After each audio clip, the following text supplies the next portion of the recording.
Welcome back to my YouTube channel. तो आज है डे 4। मैंने पहन रखा है ऑरेंज और हम लोग जा रहे हैं पटन देवी माता। बहुत दिन से मन था पटन देवी माँ जी पापा जी सबको भी जाने का, और फाइनली आज वो दिन आया। मतलब फाइनली आज हम लोगों ने सोचा कि चलते हैं। जय माता दी। नॉर्मली हम लोगों को माता पटन देवी माता के मंदिर जाने में 1.5 से 2 घंटे लग जाते थे, लेकिन मरीन ड्राइव का पटना का जो ये नया रास्ता है हम लोग को जाने में सिर्फ 40 से 45 मिनट लगा। मुझे तो बड़ी ज़्यादा खुशी हुई कि हमारा आधा टाइम बच गया। और हम लोगों ने ऐसा टाइम चुना था जिस टाइम की मंदिर में बिल्कुल भी भीड़ नहीं थी। बहुत अच्छा लग रहा था। हम लोगों ने 3 बजे का टाइम चुना था और पंडाल सब बहुत ही ज़्यादा सुंदर से सजाया गया था। हम लोग रास्ते में जो है अपना फूल माला मतलब प्रसाद वगैरह चुन्नी वगैरह जो होता है सब कुछ ले लिया और फिर माता पटन देवी माता के दर्शन करने के लिए चले। और नवरात्रि में माता पटन देवी के दर्शन हो जाए, जो कि एक शक्तिपीठ है, उससे बड़ी बात क्या हो सकती है। ये इस भोले बाबा सती माता के लिए मतलब ये इस मूर्ति से ना बहुत ही ज़्यादा कनेक्ट कर पाएंगे। पहले तो ऊपर शेड नहीं था तो लगता था सचमुच में ऊपर भोले बाबा सती माता को लिए जा रहे हैं। और ये मेन माता पटन देवी का मंदिर बहुत अच्छे से पंडाल वगैरह सजाया गया था। और अब तो नया गर्भगृह बन रहा है। वैसे तो अंदर में लिखा हुआ था कि फ़ोटो लेना मना है, लेकिन मैं भी कहाँ मानने वाले में से थी। तो बस सब लोग बहुत सुंदर से दर्शन किए।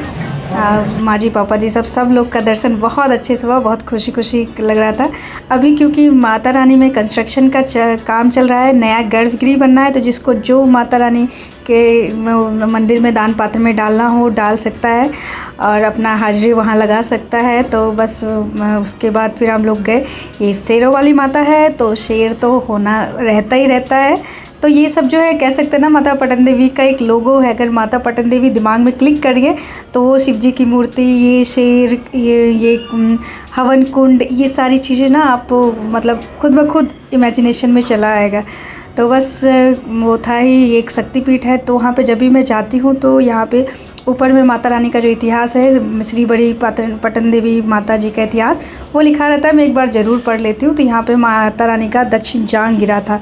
तो अगर आप लोग पटना भी आते हैं तो ज़रूर एक बार पटन देवी माता जाइए, बहुत मन को सुकून मिलेगा, बहुत अच्छा लगता है। और ये पंडित जी तो हम लोग को पहचान गए हैं, बेचारे बचपन से बोल नहीं पाते हैं, तो जब भी पटन देवी माता जाते हैं तो इनसे ज़रूर मिल लेते हैं, एक बार प्रणाम कर लेते हैं। तो बस सब लोगों के दर्शन हो गए। छोटी पटन देवी माता मंदिर में आज से पहले कभी नहीं गई थी, तो इस बार हम लोगों को ऑटो वाले ने बताया, हम लोग बोले चलो एक बार दर्शन कर ही लिया जाए जब यहीं है। तो बस चलिए दर्शन कर लेते हैं। शक्तिपीठ है। हाँ शक्तिपीठ है ना। यहाँ पे क्या गिरा था माता? दक्षिण जंगा। अच्छा वहाँ पे तो लिखा हुआ है। फिर इस माता के दर्शन के बाद यही मंदिर में एक बहुत अच्छी जगह थी, चलिए उसका भी दर्शन करते हैं। और एक पेड़ के बारे में बताती हूँ। जो पेड़ है इसमें कहते हैं कि पूरा मतलब अंदर से खोखला है, धोधर बना हुआ है। सही में हम लोगों ने नोटिस किया, उतने पास से तो नहीं दिखा सकती, सही में पूरा धोधर बना हुआ था।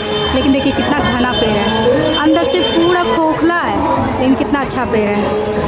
तो इस तरीके से माता रानी की कृपा से बहुत ही अच्छा दर्शन रहा। बहुत खाली मंदिर था, टाइमिंग भी बहुत अच्छी थी। तो बस कमेंट में जय माता दी ज़रूर लिखिएगा। और आप लोगों से अब मैं विदा लेती हूँ। आशा करती हूँ वीडियो अच्छा लगा होगा। अच्छा लगेगा लाइक शेयर एंड सब्सक्राइब ज़रूर कीजिएगा। Thank you.